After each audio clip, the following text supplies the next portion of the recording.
Les États-Unis actuellement sont en train de se redéployer en Afrique. C'est pas la première fois.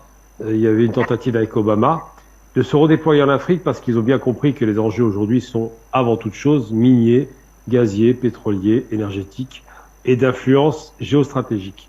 L'Afrique étant évidemment le continent le plus riche de la Terre, il n'est pas difficile d'imaginer que avec l'appauvrissement des richesses d'Europe en particulier et la dépendance des richesses chinoises vis-à-vis de l'Afrique, ils ont besoin des hydrocarbures, de matières premières, l'Afrique devient un centre d'intérêt essentiel. Les États-Unis sont un pays très riche, faut jamais perdre ça de vue. Faut pas dire que les États-Unis vont en Afrique parce qu'ils sont en difficulté économique, c'est faux. Les États-Unis ont autant de richesses, sinon plus que les Russes. Ils produisent plus de blé que les Russes, plus de blé que pratiquement tout le monde d'ailleurs. Mais les États-Unis sont les stratèges. Ils cherchent à garantir, à sécuriser leurs approvisionnements et surtout à garantir le contrôle des prix. Quand on s'intéresse à l'Afrique, on s'intéresse au contrôle des prix. Il ne faut pas oublier que les matières premières sont cotées à Chicago. Je parle donc des matières alimentaires et que c'est donc les Américains qui font la pluie et le beau temps. La City ayant perdu sa superbe est moins importante, c'est une place financière qui a perdu. Les États-Unis avec Wall Street et évidemment Chicago deviennent la place financière plus importante. Ensuite, je pense, alors bon là, je vais pas trop entrer dans le détail parce que l'histoire du lâchage des pays arabes par les Russes, c'est pas d'hier. Hein. Les Russes ne s'intéressent qu'à leurs intérêts, c'est logique. Il faut utiliser les Russes pour ce qu'ils sont. Tout à l'heure, Monsieur Diawara a dit que nous allions avec les Russes, et ils ont raison de le faire, parce qu'ils sont membres permanents du Conseil de sécurité et qu'ils ont un droit de veto. Ça, par contre, c'est un argument bidon. Le droit de veto n'est pas un argument. Le droit de veto, la France l'avait en 2003 contre les États-Unis quand ils ont été détruire la Libye. Ça n'a rien changé. La seule chose qui soit un argument solide, c'est que c'est une puissance nucléaire. Une puissance nucléaire très moderne, très équipée, et qui contrebalance la puissance nucléaire américaine, française, anglaise, et d'autres encore qui ont commencé à faire jour chinoise. Et donc c'est vrai que s'associer avec un pays qui est une puissance nucléaire, c'est une garantie de sécurité. S'associer avec un membre permanent du Conseil de sécurité, c'est autant d'importance que d'acheter une crêpe et de la manger à minuit. Ça fait aucune différence. Donc simplement, ce que je veux dire par là, c'est que les États-Unis sont évidemment en concurrence directe avec les Russes et les Chinois, parce que les Chinois ils sont en train de les provoquer aujourd'hui. On voit la visite de Nancy Pelosi à Taïwan, qui est une provocation comme jamais on en a vu depuis au moins 20 ans. Et donc les Chinois et les Russes se radicalisent en position, garantissent leur alliance qui n'a jamais existé au préalable. À l'époque, la Chine et la Russie n'étaient pas d'accord entre elles. Et aujourd'hui, ils sont en train de se dire à tout prendre, autant travailler de concert. D'un côté, la puissance militaire chinoise qui commence à émerger, mais russe qui est déjà affirmée. Et de l'autre côté, la puissance économique russe, chinoise, excusez-moi, qui est très puissante et qui propose des investissements. On l'a vu ce qui s'est passé par exemple avec l'histoire de l'Éthiopie. L'Éthiopie est la principale source d'investissement chinois, avec 5 zones économiques spéciales. Ils ont failli détruire l'Éthiopie avec cette guerre organisée par les États-Unis. Eh bien, ça n'a pas marché. Ensuite, juste pour répondre à ce qui a été dit par notre ami Linda Alaoui, on n'a pas la même vision des choses.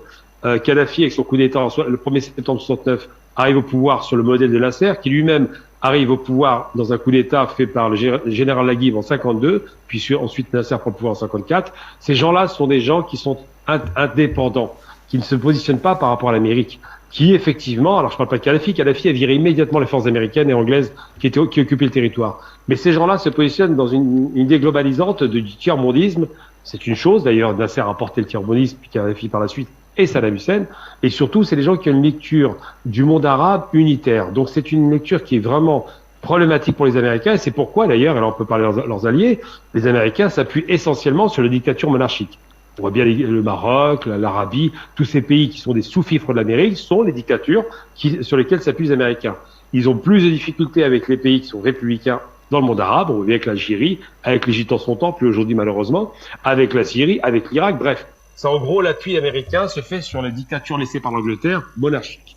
Et donc ces dictatures, à chaque fois qu'elles tombent, comme en Iran par exemple, eh bien le pouvoir qui intervient devient un pouvoir indépendant. On voit bien que l'Iran, aujourd'hui, qui n'est pas une dictature monarchique, est devenu indépendant. C'est la raison pour laquelle j'ai envie de dire simplement que le découpage du monde se fait par intérêt, évidemment, ça vous l'avez bien compris, et non pas par amitié, et que ce qui rapproche ces intérêts, c'est les intérêts convergents ou divergents. Actuellement, les États-Unis essaient de prendre les parts des Français en espérant que les Russes n'interviennent pas, que les Russes soient chassés.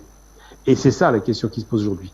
L'Afrique est un continent déterminant en termes de matière de richesse, mais pas seulement, en termes aussi géopolitiques, géostratégiques. C'est le centre du monde, littéralement. Et cette Afrique doit savoir choisir ses partenaires. Aujourd'hui, on a la chance d'avoir les Russes qui se déploient et qui proposent une aide qui semble être honnête, qui semble, je le dis bien, mais ça ne garantit pas sur la durée que les Russes continuent à apporter leur soutien. J'ai rappelé 4 pays qui ont été lâchés par les Russes, même 5. Prenons la Somalie. La Somalie a été abandonnée littéralement par les Russes. Quand le Négus rouge tombe, une fois qu'il tombe, il n'y a plus rien, il n'y a plus de soutien des Russes. Donc, faut jamais perdre de vue cette réalité.